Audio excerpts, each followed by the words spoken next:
Hello and welcome. What I'd like to do in this demo is show you how to install Active Directory in a new forest and in a new domain. I have right now a Windows Server machine that has a dynamic IP address and a dynamic DNS server.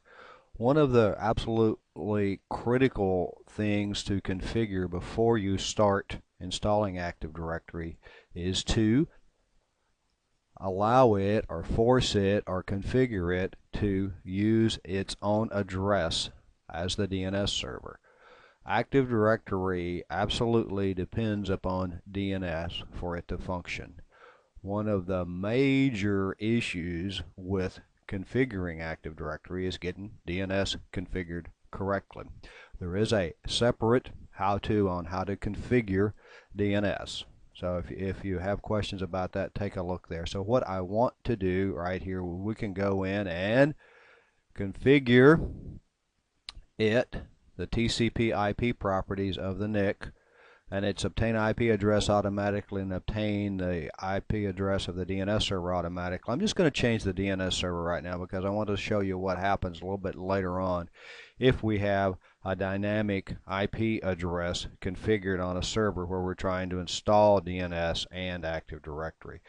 In order for it to always use itself for the DNS server, regardless of what the IP address is up here, we can use 127.0.0.1 for the IP address of the DNS server. That way, regardless of the address that we assign it to it, it will always use its own DNS server for DNS resolution. So we can say OK, and one of the things that I do see people doing sometimes right here is going up here and clicking on the X. So you have to close this out. That's when it actually writes the changes back to the system so that we have actually changed the DNS configuration of this thing. To be sure that we've done that, we can do an IP config, spell it correctly, /all, and we have now used our own DNS server 127.0.0.1. It's really not installed yet. We're going to allow it to install while we install Active Directory.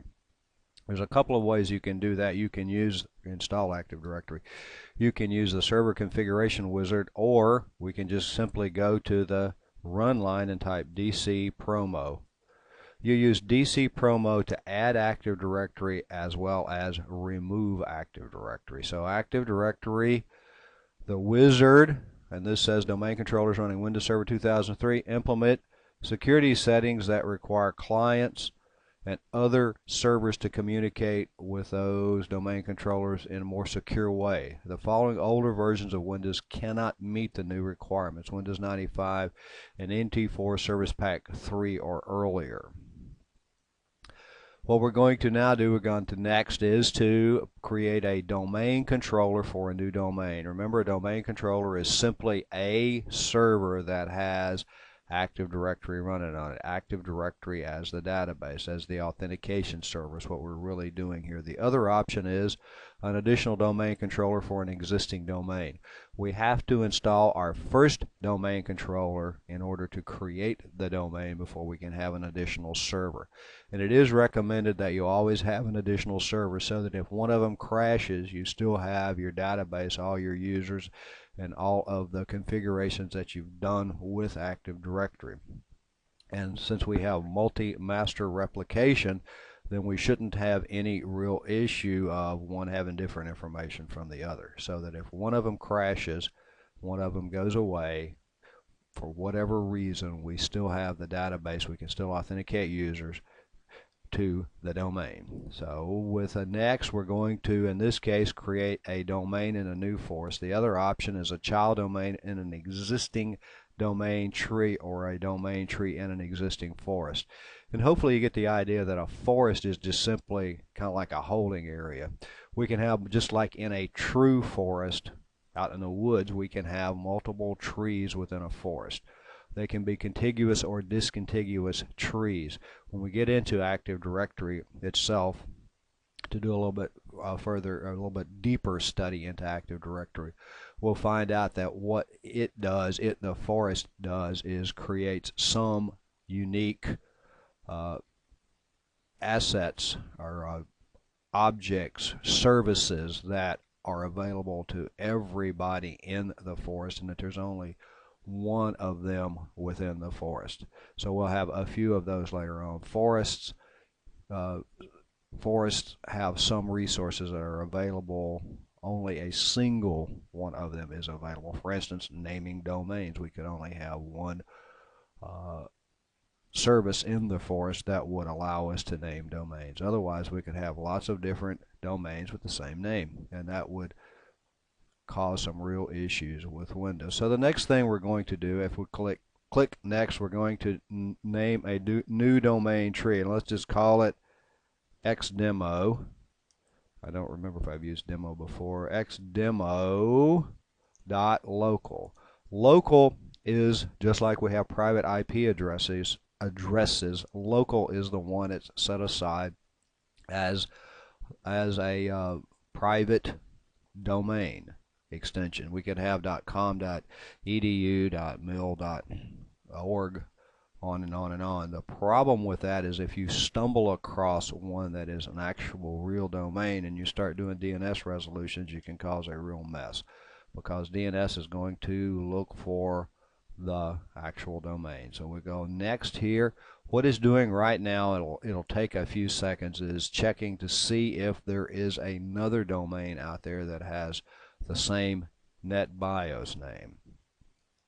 Once it does that, hopefully here in a few seconds, it should allow us to continue. Okay, it says there is only one xdemo, didn't find another one. If it had found a second one, it would just simply give you a new NetBIOS name. Normally appends a number after the NetBIOS name that you've used. And notice the NetBIOS name is the first half, or the first part, of my fully qualified domain name, which I use as xdomain.local. Next, this simply tells you where the database is going to be stored. The default C:\Windows NTDS. You can change this if you prefer. If you think you're going to fill up your C drive, you may want to do it someplace else, because this is a database, and as a database, it's going to grow. No real reason to do that as long as you give enough space to the C drive. And whatever Microsoft recommends for the space to those drives, I would at a minimum double it. And with the really big hard drives that we have today, inexpensive, really large hard drives, you may want to triple it or quadruple it so that you have enough space for Windows to expand, because it's going to grow. There's no doubt about it, it's going to grow. You're going to do updates, and then on a domain controller, we're going to add users to our database, so the database will continue to grow. The sysvol is a shared location where we share a number of different items in it. So with it, we're going to, again, I just take the defaults here. You can browse, you can put it in a new location if you prefer. Next, and then we tell it to install and configure DNS on this computer. DNS is going to be absolutely necessary for Active Directory to function. And after we get done with the installation, we'll go back and look at DNS and see what things Active Directory adds to DNS. Next, and permissions compatible with only Windows 2000, Windows Server 2003 domain controllers, operating systems. What we're really talking about here is domain controllers. Permissions compatible with pre-Windows 2000 operating systems. If we had an NT4 domain controller in this domain, or we're going to put one in this domain, we would need to select this option up here. But since we don't, we will pick the option that says we only got Windows 2000 or Windows 2003 servers domain controllers is what we're really talking about here, because what this does is affect the way that the data gets replicated from machine to machine. Restore mode password. We have to put something in here. It doesn't matter what it is, but you need to remember it. What this is for is if Active Directory crashes, and if we have a backup copy of Active Directory, you'll have to have this password in order to restore Active Directory. I'm going to use a very complicated capital P password 1. And hopefully I've typed it the same on both of them. And I didn't, so we'll try that again. Password1 tab. Capital Password1. Maybe I got it this time. Yep. And now the summary, this tells us what we have told the system to do, the summary page here. And next, it's going to start writing Active Directory. Once it gets done, it's going to call for a reboot. I'm going to pause the system right now while it does this. It'll take a few minutes for it to do that, or pause the recording while it writes the Active Directory information. What's happened right now, since I have restarted, it's in the middle of the installation, is trying to install DNS. I don't have a disk actually installed into the CD tray of the server itself. I do have a copy of the i386 folder. The i386 folder is the one that has all of the Windows installation files. So what I can do when it calls for this, I can say OK, and it says OK, where is it? And I can go into Browse, and I have a copy of this thing in my util drive here, i386, and it'll tell me which file it's calling for. So we say OK and OK, and it should now finish the configuration, call for the reboot. And the computer has at least one, this is where I wanted to show you, at least one dynamically assigned IP address. And we can say OK, and we can now go in here to the properties. It will allow us to do that and change the IP address to a static address. DNS doesn't really do a whole lot of good unless it is a static address. So I'm going to use 192.168.3.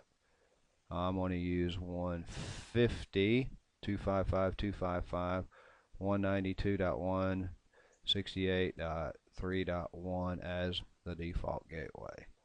Okay, and we close this thing, and again you have to close it so that it actually makes the changes that you have made.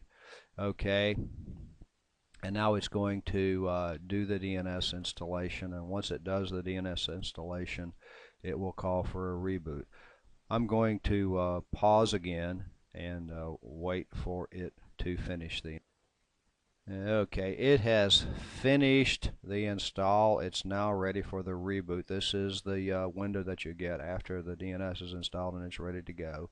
So I can finish and restart now, and once that does the restart, I'm going to pause again while it goes through the restart, because the first restart for an Active Directory system is really slow. It is the first opportunity it's had to write all this information to the disk.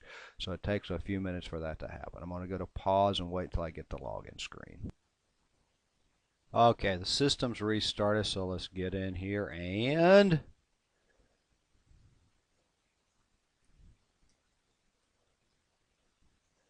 take a look at it. Missed my password. Notice that it is trying to log me on to the new domain. So I got the password correct this time. Applying its settings. Again, we're not quite done because I'm now a new user. It has to build me new things. So when I go into it now, I have administrative tools. I should have a couple of new administrative tools. I have the Active Directory tools, and I have DNS.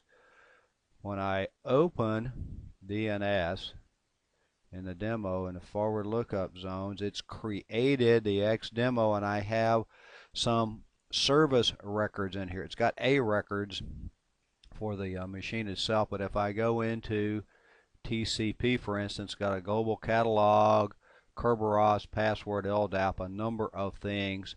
The services, the ports that the services are on are over here. So these are the records, the SRV records that Active Directory needs in order to function properly. With that, let me again pause it, and I want to go to a workstation and show you how to add a workstation to this domain that we just created. I guess we could go and look at Active Directory users and computers, the tools that are there. When we get this thing configured, we have some built-in groups. These are folders, and the computers, there are no computers here yet. When we add a computer to the domain, it'll show up here. The domain controller's OU is the only OU, and this is where my domain controller demo is.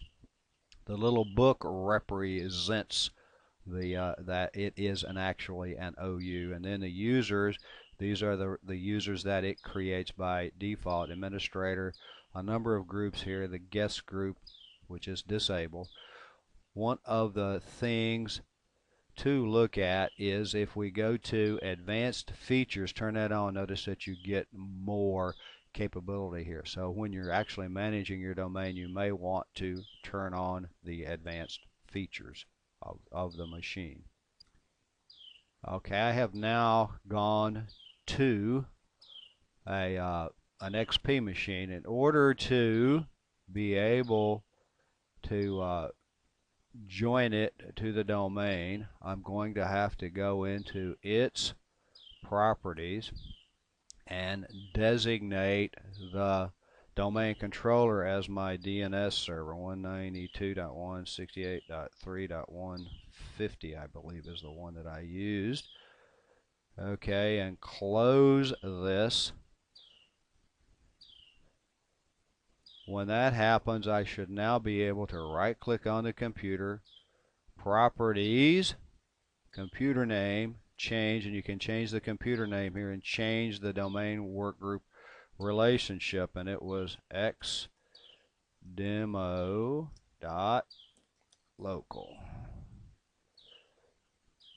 And it asks me for the username and password of the user that is authorized to create computer accounts in the domain. I'm going to use the user administrator, STRATR. Hopefully I got the correct password. It will churn around here for a couple of minutes. As long as I got the password correct, let me join and welcome me to the new domain. Welcome to the xdemo local domain. Okay, and then it says I have to restart the computer for these changes to take effect. So I'm going to allow that to happen. And yes, I'm going to restart. While it's restarting, I'm going to pause again. Okay, we're ready for the log on it. And what I want to show you here is we now have an options tab. The options tab allows me to either log on to the domain, it's creating the domain list, the domain xdemo, or the computer itself. So I can log on as the local administrator or as the xdemo, and it's creating the domain list. We'll give it a few seconds here to do that. I'm going to pause it while it does that. Okay, it finally got tired of creating this grand list of 2. So I have logged on as the domain administrator with the password, capital P, password 1. Again, it's going to have to create all of my information for the local profile. And I get the default background is still churning around. And while it's doing that, again, let's pause and wait until it gets through doing that.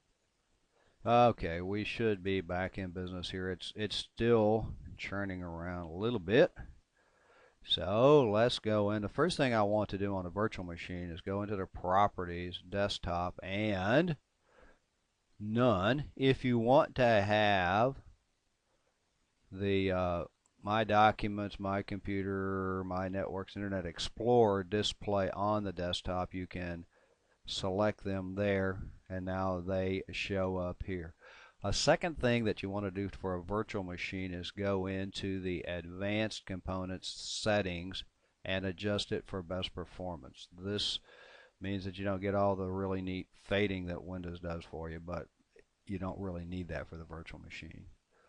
If we go into C: documents and settings, we now have two administrators, the local administrator here and the administrator.xdemo, the one that we just logged on with as the domain administrator. Now that I've joined the domain, if I want to get it out of the domain, I go back to properties, computer name, change, and simply say work group, and let's say the work group here is Skyline. Okay.